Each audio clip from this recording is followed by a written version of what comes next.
Headlines प्रायोजक राम बंधू लोणचे. आता प्रत्येक जण जिंकेल.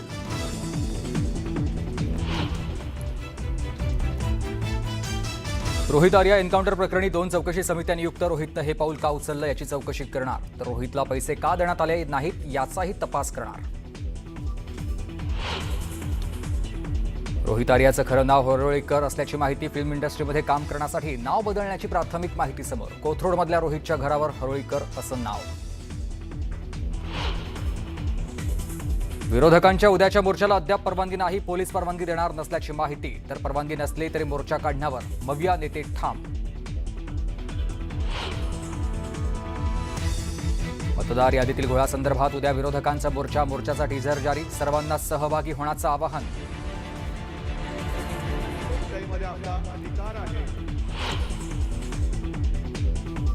आंदोलन थांबणार नाही. शेवटच्या शेतकऱ्यापर्यंत मदत पोहोचेपर्यंत आंदोलन सुरू राहणार. कर्जमाफीत कटकारस्थान झालं तर सोडणार नाही, बच्चू कडूंचा इशारा. जरांगेंचं आंदोलन सुरू होतं तेव्हाही लोक म्हणाले मॅनेज झाले. शेंगदाण्याची चव माहीत नसणाऱ्यांनी काजूवर बोलू नये, बच्चू कडूंचं टीकाकारांना उत्तर.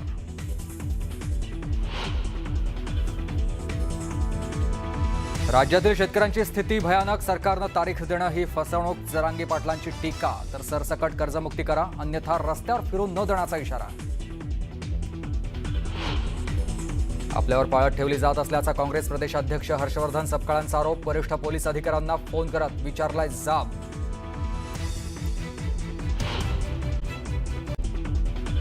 गुन्हा दिलेश घायवळच्या आईवडिलांना पुणे पोलिसांची नोटीस. 2 दिवसात घायवळला चौकशीसाठी पोलीस स्टेशनमध्ये हजर करा, अन्यथा कारवाई करण्याचा इशारा.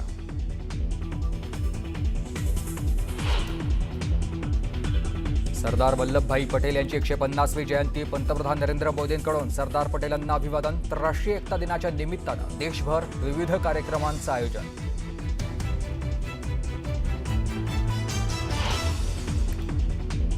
रोहित आर्याला पोलीस चकमकीमध्ये ठार करण्यात आलेला आहे. आणि या रोहित आर्याचं पुणे कनेक्शन आता समोर आलंय. 1 वर्षापूर्वी रोहित आर्यानं पुण्यातल्या नवी पेठ परिसरामध्ये उपोषण केलेलं होतं. या उपोषणादरम्यान तो भोवळ येऊन पडला होता आणि त्यावेळी शिवसेनेचे पदाधिकारी सूरज लोखंडे यांनी त्याला वैद्यकीय उपचारासाठी मदत केलेली होती. आणि गेल्या अनेक वर्षांपासून शासनाकडे त्याच्या प्रोजेक्टचे पैसे अडकलेले होते. ते पैसे मिळवण्यासाठी रोहित आर्या आंदोलन करत होता. मात्र शासनाकडून त्याला पैसे परत मिळाले नाही. त्यामुळे तो हताश झालेला होता आणि शासन दरबारी चक्रा मारून देखील रोहित आर्या याला त्याच्या कष्टाचे पैसे मिळालेले नव्हते.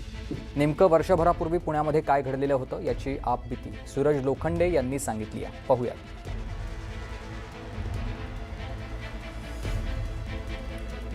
तर या सगळ्या संदर्भात अधिक माहिती देतील माझे सहकारी अभिजित पोते आपल्याला. अभिजित, याच्यावरती या बराच काळापासून तो सातत्यानं पैसे मिळावे यासाठी प्रयत्न करत होता.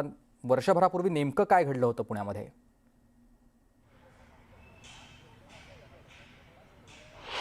सुमित, ज्या रोहित आर्याचा पवईमध्ये एन्काउंटर झाला ना, त्याचं काल पुणे कनेक्शन समोर आलं होतं. याची पहिली बातमी आपण न्यूज 18 लोकमतवरती दाखवली होती. कारण त्याने 1 वर्षापूर्वी दीपक केसरकर यांच्या विरोधात ज्या ठिकाणी उपोषण केलं होतं त्याच ठिकाणी मी आहे. 1 वर्षापूर्वी देखील त्याची हीच मागणी होती किंवा हेच सरकारवर आरोप होते की 2 कोटी रुपये माझ्या शैक्षणिक प्रकल्पाचे सरकारकडे आहेत आणि माझ्या मागे जी जागा आहे ना, हाच तो कट्टा आहे. ज्या कट्ट्यावरती सुमित खरं तर त्यानं उपोषण केलं होतं आणि त्याला त्या उपोषणादरम्यान भुरळ आली होती आणि त्यावेळेस ना एका शिवसैनिकांनी त्याला मदत केली होती. आणि तेव्हापासून हा सूरज लोखंडे जो शिवसैनिक आहे ना, तो त्यांच्या परिवाराच्या निगडीत सगळ्या बाबीमध्ये त्यांच्याशी कॉन्टॅक्ट होता. रोहित आर्याशी थेट कनेक्शन होतं. रोहित आर्याचे पैसे खरंच सरकारकडे पेंडिंग होते असे कागदपत्र पुरावे या सूरज लोखंडेंकडे आहेत. त्याच्या वाईफशी देखील यांचे कनेक्शन होते, कारण ती वाईफ यांच्या समोर रडली होती असं तुमचं म्हणणं आहे. काय झालं होतं 1 वर्षापूर्वी? कोण आहे हा रोहित आर्या नेमका ज्याला तुम्ही वाचवलं होतं? रोहित आर्या यांनी 2022 साली राज्यभर PLC स्वच्छता मॉनिटर हा प्रकल्प राबवला होता.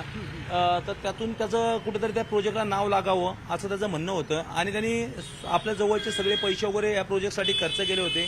शाळांना भेटी दिल्या होत्या, शाळांचे नियोजन केलं होतं, पण त्याला शासनाने कुठल्याही प्रकारची दाद दिली नव्हती. त्यांनी 13 दिवस मंत्रालयात उपोषण केलं होतं.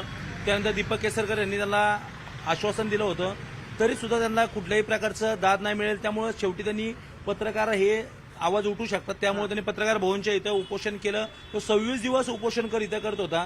तो बेशुद्ध अवस्थेत पडला होता. आम्हाला वाटलं रस्त्याला कोणतरी एखादा व्यसन करून पडलाय किंवा शुद्धीत नाहीये. मग त्यांना आम्ही कुठेतरी शुद्धी आणण्याचा प्रयत्न केला माझ्या पत्रकार बांधव सगळ्यांसंग तुमच्यासोबत. पण त्यानंतर कळलं की हा शासनाच्या विरोधात कुठेतरी आंदोलन करतोय. मग त्यावेळी त्याला आपण पोलिसांच्या सहकार्याने त्यानंतर 108ची गाडी बोलून त्याला दवाखान्यात ऍडमिट केलं. त्यावेळी त्यांची मिसेस आणि आपण मुलाला सुद्धा बोलून घेतलं. तेव्हा त्यांच्याकडनं काही गोष्टी समजून घेतल्या. मग त्यानंतर 2 दिवसांनी त्यांनी मला घरी बोलवलं की तुम्ही आमच्या व्यथा समजून घ्या, कारण तुम्ही त्यावेळी जी मदत केली, कोण आजपर्यंत आमच्यासाठी धावलं नाही. आमचे म्हणजे ही कधीची गोष्ट सांगताय अंदाजे? ही मी ऑगस्ट 2024ची 19 ऑगस्टला इथं जे उपोषण केलं तेव्हाची गोष्ट सांगतोय मी. हे 2022 पासून हे प्रोजेक्ट चालू झाला. 2023 पासून हा व्यक्ती आंदोलन करत होता की त्याला न्याय कुठेतरी मिळावा म्हणून. पण शासनाने त्याच्याकडे दुर्लक्ष केलं. दीपक केसरकर यांच्यासोबतचे त्यांचे फोटो पाहतात, दीपक केसरकर यांच्यासोबतचे त्यांचे पत्रव्यवहार पाहतात, त्यानंतर त्यांनी केलेले आंदोलन वगैरे. तर ह्याच्यात कुठेतरी क्वालिफाईड होतं, त्याचं कुटुंब सुद्धा क्वालिफाईड होतं. त्याची फॅमिली तुमच्याशी कनेक्ट मध्ये होती, काय सांगायची? खरंच त्याचे पैसे होते? त्याची वाईफ तुमच्याशी काय बोलायची? त्याची वाईफ म्हणली माझ्या मुलाबाळांचे कुठेतरी पुढचं भवितव्याचे जे पैसे वाचवले गेले पाहिजे होते ते पैसे यांनी पूर्णतः या प्रोजेक्टला घालवले. आज आम्ही भिकारी झालोय अक्षरशः. आमचे काही 1 रुपयाने आमचे जे फ्लॅट होता, कुठेतरी आमचं सोनं नाणं होतं, ते सगळं कुठेतरी घाण विकून यांनी प्रोजेक्ट सक्सेस केला. पण ह्या प्रोजेक्टला शासन याला दाद देत नाहीये, शासन याला मदत करत नाही, पैसे नाही. त्यामुळे हा मरू द्या, तेव्हा त्या शासनाचे डोळे उघडतील. असं त्यावेळीचा जर तुम्ही पेपर बघितले त्यात सुद्धा त्यांची मिसेस इथं आपण जेव्हा ऍडमिट केलं तेव्हा सुद्धा तीच डोळं पोडत होती की माझा हा नवरा मरू द्या, या शासनाला तेव्हापर्यंत जाग येणार नाही. आणि आज तीच वेळ आली. तुम्ही 1 वर्षापासून त्यांच्या परिवाराच्या संबंधित होता, भेटत होतात, त्याची मनस्थिती मनोरुग्ण होता रोहित आर्या असं वाटतंय तुम्हाला?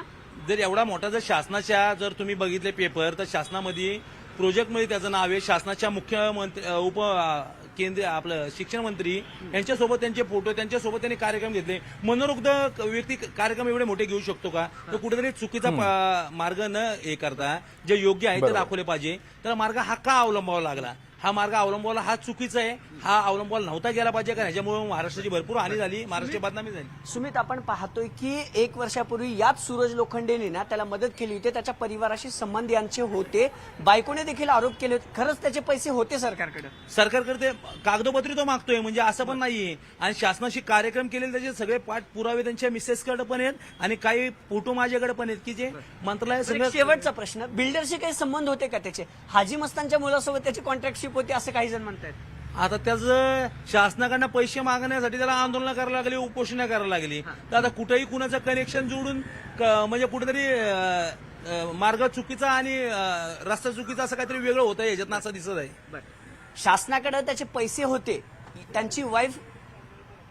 त्यांची वाईफ देखील यांना सांगत होती की शासनाकडे आमचे पैसे आहेत, 2 कोटी रुपये थकीत आहेत आणि 1 वर्षापूर्वी याच सूरज लोखंडेंनी त्याला वाचवलं होतं. इथंच फिट येऊन तो पडला होता. म्हणजे हे आंदोलन जे सुरू होतं ना सरकारच्या विरोधात ते 2 वर्षापासून होतं आणि आता त्याचं पुणे कनेक्शन अशा प्रकारे समोर आले. पण हे मात्र वारंवार समोर येते की शासनाकडे खरंच त्या प्रकल्पाचे नक्कीच बरोबर आहे.